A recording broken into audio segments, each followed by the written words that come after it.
This is what we're gonna do tonight. I'm gonna talk to you a little bit about prison. It sucks. You don't want to go there. The old ones ain't too bad, like Lincoln and Anamosa. They're both good prisons to be in, and they both have walls around them. Lincoln took half their wall down and put up a fence. And where they took that half wall down, you can see outside the prison. And while you're standing there, you're looking across the way at what looks exactly like Hamilton Boulevard. There's a Burger King there. There's a A&W root beer, and then that fish place, Long John Silver's or something, that's attached to the A&W root beer. They go one in one in, two restaurants in one little deal.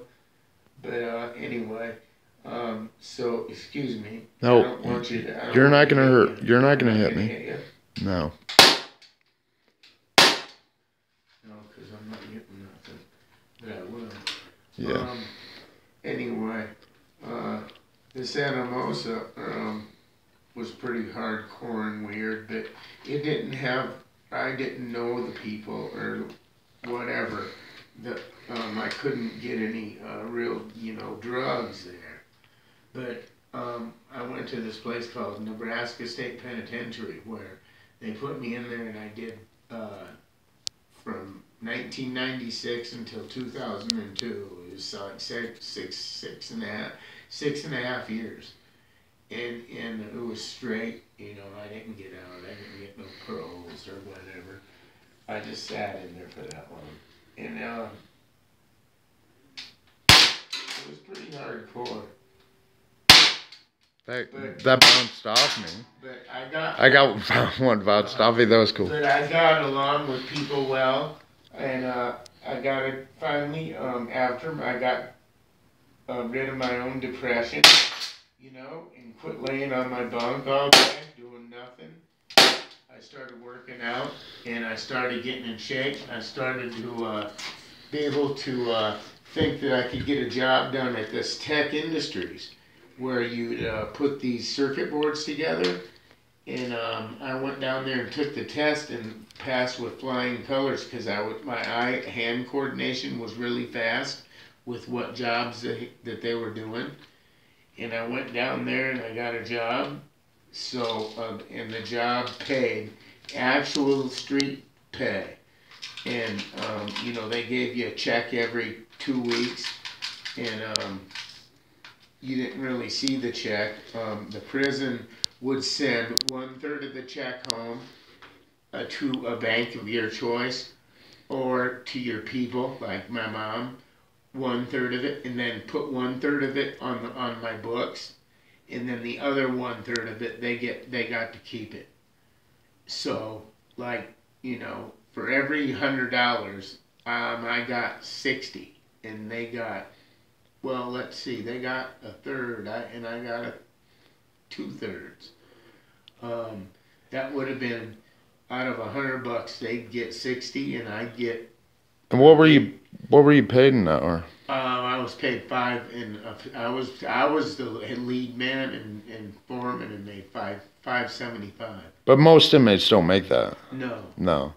But at Tech Industries, the general pay was like $5.25. Yeah. I just made it up to a little higher rate. It could almost, in my perspective, be viewed as slave labor. Right. Paying. Yeah. They had a quota that you had to meet, and when it came time to get, to lay people off, they'd lay people off that got low quota. So if you was a gangbanger, or you had anything to do with anything or any kind of power, you could come to somebody like me, the quality control guy, the trainer, and the guy, that would take the parts, that people made, and take them over to the parts room, and handle them. Well, like if he was a gangbanger or a fucking like lifer or a biker or something, and somebody I didn't want to fuck with, I wouldn't write him up and shit for for being, you know, under quota. What I'd do is I'd help him out. I'd go to the parts room and I'd get him a box of parts, and I'd just throw the paperwork away that was on them, and I'd put a new paperwork with their name and today's date on it, and give them parts, and I'd go, them your parts, bro. But hey, next time I do this, you're gonna have to hook me up with a set, man. Or really, you should hook me up with a set on this deal, because your quota was kind of low. But man, watch, in the next couple days, I'll bring you the parts to get it up. You bring me a couple sets in front of my cell house at about 7 o'clock tonight, and everything will be cool. And I got a lot of weed that way, free pot, for getting parts, you know, so people could keep their jobs at that place. And also just helping people, you know, showing them how to do it. I was the trainer too, so I'd have to show people how to do stuff. Well, you know, I'm only 36. How am I gonna go up to some biker who's doing life, and his fucking chest is this fucking big, like this? Look at it, check this out. Yeah. This fucking big, and his arms are this fucking big, and he ain't got no neck, and fucking, he's like 54 or something, biker, tattooed, sleeved all over, just in fucking immaculate shape. Because dude play like a handball every day. Sure. At the handball court. I like handball. Yeah, and this fucking fat dude, he was fat, but he was muscle. And he was a big fucking son of a bitch, I'll tell you. Yeah, that handball ain't no punk, man. That's a good workout. Yeah, and he could play really good handball for his size. Yeah. He was like my size in a way, but bigger in muscle in every area. You know what I mean? Yeah. But he was like kind of fat too. But for being fat, he could run around that fucking handball court like a fucking champion, man. I never tried the handball court. But a lot of shit happened by the handball court because, see, the guards couldn't see an area by the handball court. So a lot of fights would start at the handball court right in front of our unit.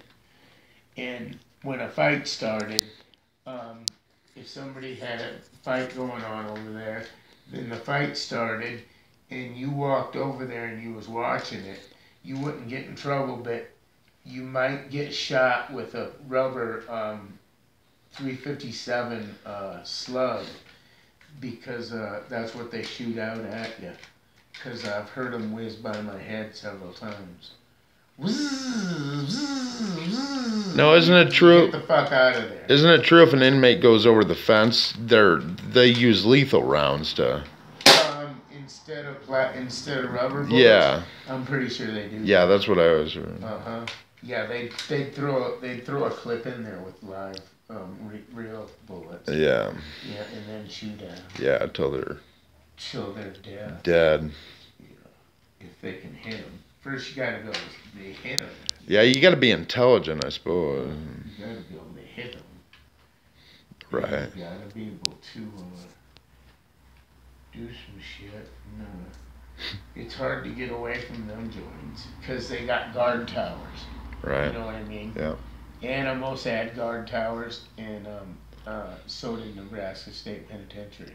That I had the best time. I'd been to prison before then for extortion one time, and for let's say Tell the story. burglary. Tell the story about that phone call. Which the phone call about the extortion? Yeah. Oh. I mean, that was if just on my behalf, I think that was a completely bullshit reason to send somebody. Right, it was a bullshit reason. What happened was Don Brown, he owned a gas station in the middle of town. Well, I didn't know that he knew city people, and he knew cops, and he used to be a cop or something like that. And now he owned property like this gas station right in the middle of town where I used to go get gas all the time. And his son, you know, he took care of his son's bills. He paid his son's, you know, coke and pot and bad habit bills, and sent him through treatment like several times and spent money and shit like that. And I called their house where he lived, and somebody other than him answered the phone, and somebody, friend of mine, who was in the background yelling something about this biker chick was yelling something like, "Fuck them punks, tell them we'll burn their fucking house down," and shit. And they got pissed off about that, saying that, you know, they, you know, thought we were serious. So they said, they must have already had this planned with the police. They said, "Oh, well, just meet me at McDonald's and I'll give you the money my son owes you." And it was $200. And I went into Burger King, and I had my mom's car. It was a brand new Cutlass Sierra, or something like that. And she just paid it off. And these fucking cops, they one of them comes to me and gives me the money. I'm thinking this is this Don Brown's buddy or something, Right. and he gives me the $200. Well, when I'm walking out the door of the restaurant, I get like a 9mm in my face, and then this officer saying, "You're under arrest for extortion." And one other thing, I forget what it was, some bullshit thing. That does sound like bullshit, but I was talking about the other bullshit one. You've had a couple where you left a certain message on an answering machine. I left an answering machine message on. Yeah, and you got a nickel on it. Do you care to talk about that? Oh, that was basically the same thing on the extortion deal. Oh. Where I called them and was threatening them over the phone about burn their house down. And, yeah, like we usually do when we're pissed off in right. person. And I wasn't gonna do it. But, yeah. They got worried about it and said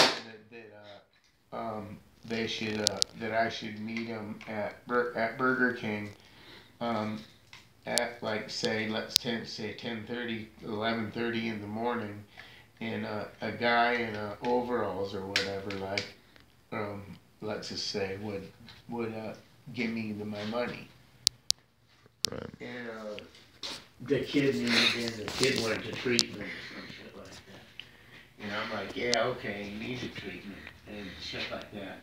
And I go, I'm not a bad guy. I go, I just want my money back. The kid ripped me off, man. I go, I'm not gonna do nothing to you or anything. And the cop said,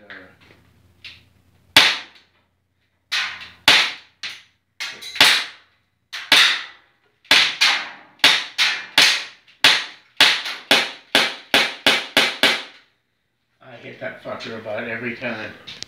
When it hits this, yeah, it hits it a little bit, and then it. Do I get to unload a round? Yeah. Right. You got your machine going stuff? My machine? Yeah. Oh yeah. Okay, that's cool. So anyway, what was I just over in Nebraska State Penitentiary buying some weed or something? That's what I'd do if I were in Nebraska State Penitentiary. Yeah. I can imagine. What I'd do is I worked, making $5.75 an hour, 45 hours a week, and